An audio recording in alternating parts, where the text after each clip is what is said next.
হোটেলে হামলা, তারপর হঠাৎ নিখোঁজ। এই ঘটনায় চাঞ্চল্য ছড়িয়েছিল আমতলী এলাকায়। পরিবারের অভিযোগ ছিল আমতলী থানার পক্ষ থেকে পর্যাপ্ত সহযোগিতা পাওয়া যায়নি।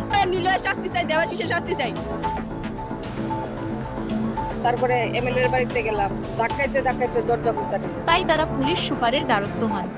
তবে ঘটনার তদন্তে নতুন তথ্য সামনে এনেছে আমতলী থানার পুলিশ। পুলিশের দাবি, তথাকথিত নিখোঁজ হোটেল মালিক সুশান্ত দেব ফ্লাইটে করে কলকাতায় গিয়েছিলেন এবং বৃহস্পতিবার সন্ধ্যাতেই আবার আগরতলায় ফিরে আসেন। এই ঘটনাকে ঘিরে এখন জোর চর্চা শুরু হয়েছে এলাকা জুড়ে। পুরো বিষয় নিয়ে কি বললেন আমতলী থানার দায়িত্বপ্রাপ্ত অফিসার পরিতোষ দাস, সেটাই এখন দেখার।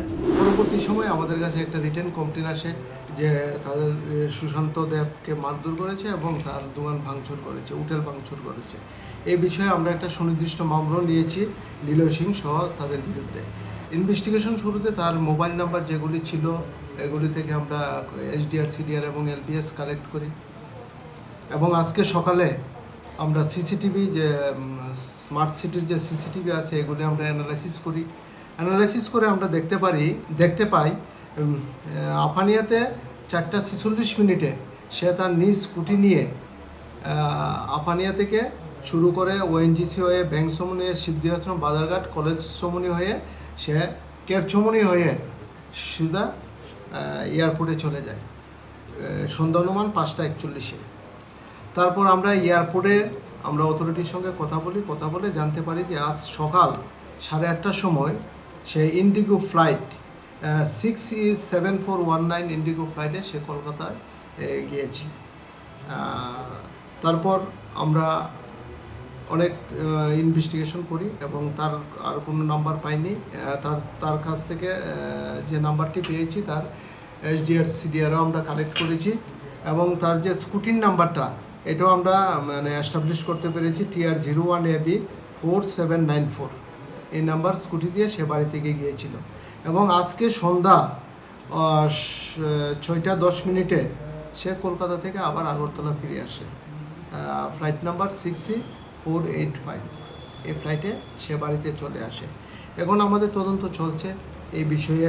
অ্যাকচুয়ালি তারা কেন পুলিশের বিরুদ্ধে বিভিন্ন সোশ্যাল মিডিয়াতে পুলিশের বিপক্ষে বলেছে যে পুলিশ কোনো তদন্ত করেনি, পুলিশ কোনো ধরনের স্টেপ নেয়নি।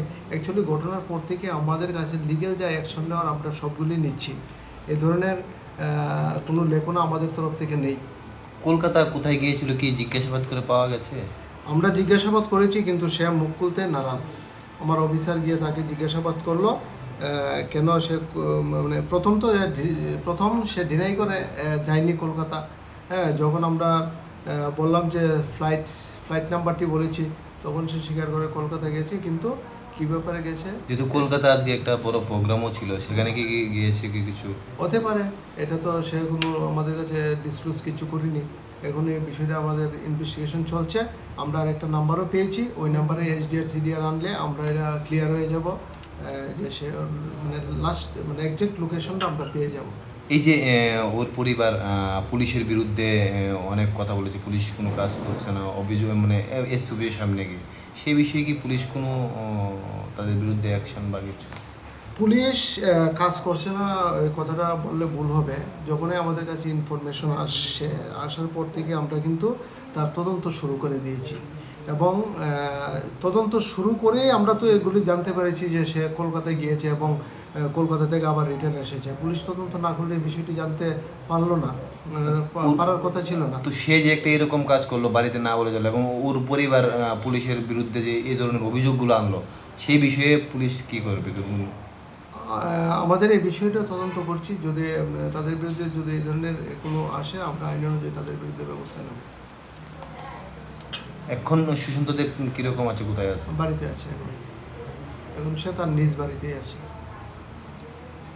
তো এই যে এত ঘটনা, কিডন্যাপ হয়ে গেছে মানে কোথায় গেছে, সেটা সম্পূর্ণই এটা সম্পূর্ণ মিথ্যা কথা। অ্যাকচুয়ালি সিসিটিভি যে স্মার্ট সিটির সিসিটিভি থেকে আমরা যেটা দেখলাম, সে সিঙ্গেল তার স্কুটি নিয়ে বাড়ি থেকে বেরিয়েছে এবং সে একাই এয়ারপোর্টে গিয়ে পৌঁছেছে এবং আজকে ফিরে হয়েছে। আজকে ফিরে